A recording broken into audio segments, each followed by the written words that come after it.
Hello दोस्तों, मैं Prince Garhwal. आज हम बात करेंगे क्या शेयर मार्केट सफलता का रास्ता है या शेयर मार्केट सट्टा बाजार है। क्योंकि भारत में शेयर मार्केट को सट्टा बाजार और सफलता के रास्ते तो दोनों में ही तुलना की जाती है। तो हम दोनों को वन बाय वन करके पढ़ेंगे कि क्या ये सफलता का रास्ता है, इसके मैं पॉइंट बताऊंगा, या क्या ये सट्टा बाजार है, इसके भी मैं अलग अलग पॉइंट से आपको समझाने की कोशिश करूंगा। तो सबसे पहले हम चलते हैं कि शेयर बाजार क्या सफलता का रास्ता है। इसमें जो सबसे पहला पॉइंट आप स्क्रीन पे देख रहे होंगे कि शेयर मार्केट का जो परिचय है वो जानते हैं। शेयर मार्केट होता क्या है? ये एक ऐसा प्लेटफॉर्म होता है जहां पे शेयरों का बेचा और खरीदा जाता है। किसी भी कंपनी में आप ओनरशिप लेने के लिए शेयर को बेच या खरीद सकते हैं, उसे हम शेयर मार्केट कहते हैं।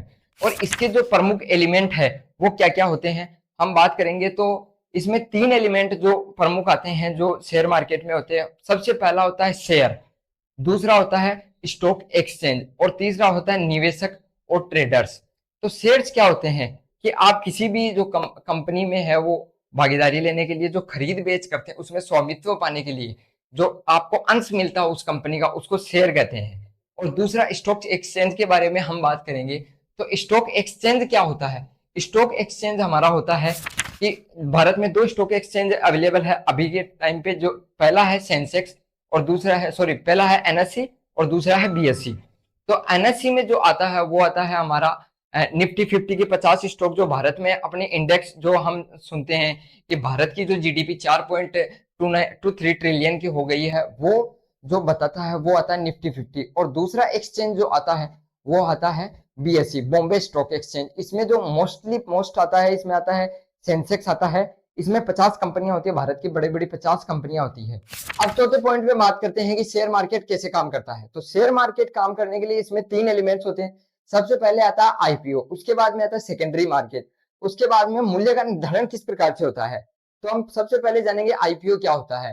तो जैसे ही कोई कंपनी मान लो कि एक मार्केट कैप से ऊपर पहुंची, जैसे 100 करोड़ कंपनी ने कमा ली, उसके बाद में उसको और ज्यादा पैसा चाहिए कंपनी को ग्रोथ करने के लिए, कंपनी के प्रोडक्ट को अधिक वितरित करने के लिए, तो वो क्या करेगी कि शेयर मार्केट में अपनी कंपनी को लिस्ट करेगी, जिससे लोग इसके शेयर को खरीदेंगे और अपना उसमें जो है आंशिक स्वामित्व प्राप्त करेंगे, जिससे कंपनी के पास पैसा आएगा और वो अपना एक्सपेंडिचर करेगी।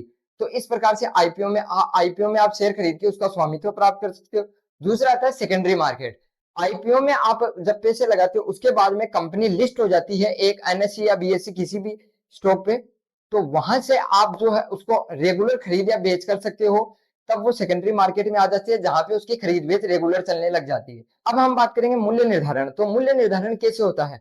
अगर मान लो कि कोई एक्स प्रोडक्ट है, उस प्रोडक्ट की मांग ज्यादा है, तो उसके अगर मांग ज्यादा और आपूर्ति कम, मतलब उसकी सप्लाई कम है, तो उसकी प्राइस बढ़ जाएगी। और जैसे उसकी मांग कम है और उसकी आपूर्ति भी कम है, तो प्राइस स्टेबल रहेगी। पर मांग कम हो रही है और उसकी जो सप्लाई है वो ज्यादा हो रही है, तो प्राइस डाउन हो जाएगी। इस प्रकार से किसी भी चीज के मूल्य निर्धारण किया जाता है।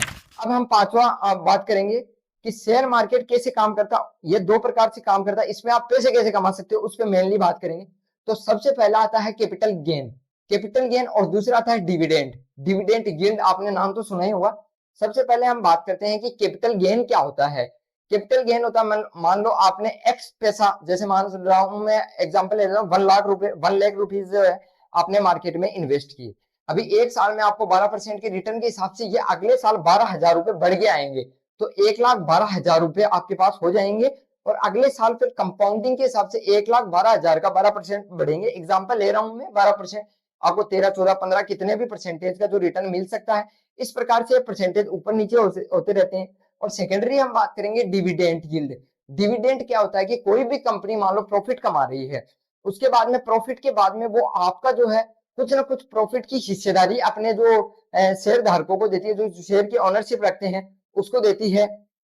उसको हम डिविडेंड यील्ड कहते हैं। अब हम छठवें पॉइंट पे, आगे वाले पॉइंट पे बढ़ते हैं कि सफल निवेशकों के लिए क्या क्या आवश्यक कौशल होते हैं। तो उसमें सबसे पहला होता है विश्लेषण क्षमता, दूसरा आता है प्रबंधन, जोखिम प्रबंधन, धैर्य, तीसरा आता है धैर्य, और चौथा आता है बाजार का ज्ञान। तो विश्लेषण क्षमता, आप किस प्रकार से किसी भी कंपनी का विश्लेषण करते हैं, मतलब कैसे उसकी जानकारी, उसके फंडामेंटल्स चेक करते हैं। इसके बारे में हम बात नहीं करते फंडामेंटल क्या, पर फंडामेंटल्स आप किस प्रकार से चेक करते हैं, जिसमें आपकी जो कंपनी की ग्रोथ रेट आ जाती है। 5 साल की एक्सेल शीट देखते हो कि कितना प्रॉफिट मार्जिन कंपनी ने कमाया है। इसके बाद में हम बात करते हैं धैर्य। मतलब आपका पेशेंस कितना है, कंपनी में आप कितने टाइम तक इन्वेस्टेड रखते हो पैसों को। मतलब 1 साल रखोगे तो उसके हिसाब से रिटर्न मिलेगा, आप लंबे टाइम तक रखोगे तो उसके हिसाब से आपको रिटर्न मिलेगा। तीसरा हम देखते हैं कि जोखिम प्रबंधन, आपने कितने रिस्क के लिए जो है वो कंपनी में पैसा डाला है कि इतने रिस्क के बाद में मैं जो है वो कंपनी में काम और मतलब कंपनी से बाहर निकल जाऊंगा इतना पैसा देने के बाद में। तीसरा आता है कि आपको बाजार का ज्ञान कितना है, कि बाजार के बारे में आप कितना कुछ जानते हो, कि किस प्रकार से शेयरों की बाई सेल होती है, किस प्रकार से कंपनी के बारे में हम जान सकते हैं, और किस प्रकार से शेयरों के बारे में हम जान सकते हैं कि ये इसका फ्यूचर प्राइस क्या होगा, क्या और ये किस प्रकार से बिहेव करेगा। अब हम अगले पॉइंट पे चलते हैं कि सफल निष्कर्ष इसका क्या निकला, कि सफल निवेशकों के लिए आवश्यकता का सफल निवेशकों के लिए क्या क्या आवश्यकता है जानने के लिए। तो सबसे पहले हम बात करेंगे शिक्षा की। तो शिक्षा आपको होनी चाहिए, शेयर मार्केट के बारे में पूरा ज्ञान होना चाहिए कि क्या क्या उसके बारे में हमें क्या क्या उसके बारे में हमें जानना है, इसके बारे में हमें पूरा पूरा नॉलेज होना चाहिए। उसके बाद में आप किसी भी शेयर में इन्वेस्ट करें। उसके बाद में हम बात करें आपका पेशेंस लेवल क्या है, कि शेयर मार्केट में आप कितने समय तक रुक सकते हो। अगर इन्वेस्टिंग की आप सोच रहे हो तो आपको कम से कम 5 साल से 10 साल के लिए रुकना पड़ेगा। तीसरा, आपको ना एकदम किन आईसाइट होनी चाहिए, आपको जो है परख होनी चाहिए, विश्लेषण कैसा हो सकता है आपका, जो आप उसको शेयर किस हिसाब से देखते हैं, उसका जो डिविडेंड रेशियो है, उसका सब कुछ जो एक्सेल सीट है उसको किस प्रकार से देखते हैं, इन सभी चीजों का हमें ध्यान रखना पड़ता है। अब हम वीडियो में आगे बढ़ते हैं और बात करते हैं कि शेयर मार्केट को सट्टा बाजार क्यों कहते हैं। तो इसमें सबसे ज्यादा अनिश्चितता और जोखिम होती है, कि अनावश्यक अनिश्चितता होती है। जैसे हम शेयर मार्केट को खरीदते शेयरों को खरीदते बेचते हैं तो उसमें हम देखते हैं कि इसमें बढ़ने और घटने की अनिश्चितता बहुत होती है। और दूसरी जो आती है उच्च जोखिम वाला स्पेकुलेशन होता है, कि स्पेकुलेट करते हैं हम इसमें कि किसी भी चीज को कि ये बढ़ सकता है, पर इसका जो कंप्लीट हमारे पास वो नहीं होता कि ये कब बढ़ेगा या कब घटेगा, और ये अल्पकालिक होता है। मतलब आप अल्पकालिक मतलब कम समय के लिए जो करते हो, जिसको ट्रेडिंग कहते हैं, ट्रेडिंग करते हो उसको हम एक तरीके से सट्टा बोल सकते हैं। इसके बाद दूसरे पॉइंट पे अब हम चलते हैं कि जो फलोदी सट्टा बाजार है उसको उसकी हम बात करते हैं। राजस्थान में एक बाजार होता है सट्टा बाजार, जिसको फलोदी सट्टा बाजार कहते हैं, जो स्पेकुलेट करता है, जिसने अभी 2024 में जो चुनाव के परिणाम है उसको भी स्पेकुलेट किया था, उनके अनुसार ही चुनाव का रिजल्ट आया था। तो इस चक्कर में भी लोगों को जो है ये जो शेयर मार्केट है वो सट्टा बाजार लगता है, क्योंकि क्या होता है कि इसमें अनिश्चितता रहती है। और फलोदी सट्टा बाजार जो है आपको पहले स्पेकुलेट करके देता है कि इस प्रकार हो सकता है, जो 100% कंफर्म नहीं होते, कई बार गलत भी साबित हो जाते हैं। इसके बाद में अगली बात करते हैं हम कि इसमें अटकलें जो है वो बहुत लगाई जाती है, इसमें अनुमान लगाया जाता है।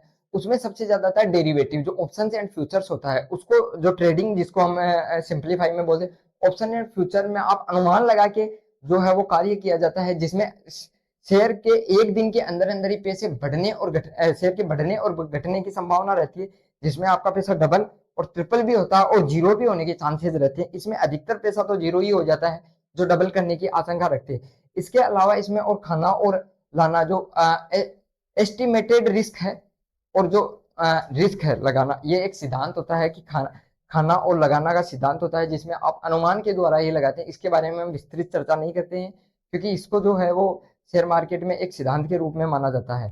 तीसरी हम मानते हैं मनोवैज्ञानिक समानता, कि मनोवैज्ञानिक समानता क्या होती है। एक तो भीड़ का व्यवहार उसमें हम देखते हैं कि भीड़ जिस प्रकार का कार्य करती है, मतलब आपसे 100 लोगों ने मान लो एक जैसे अनुमान लगाया, उसी प्रकार का अनुमान सभी लोग लगाने लग जाते हैं, जिस कारण बड़े जो इन्वेस्टर हैं वो भीड़ के विपरीत चलते हैं और उनका पैसा जो है वो डूबता ही डूबता है।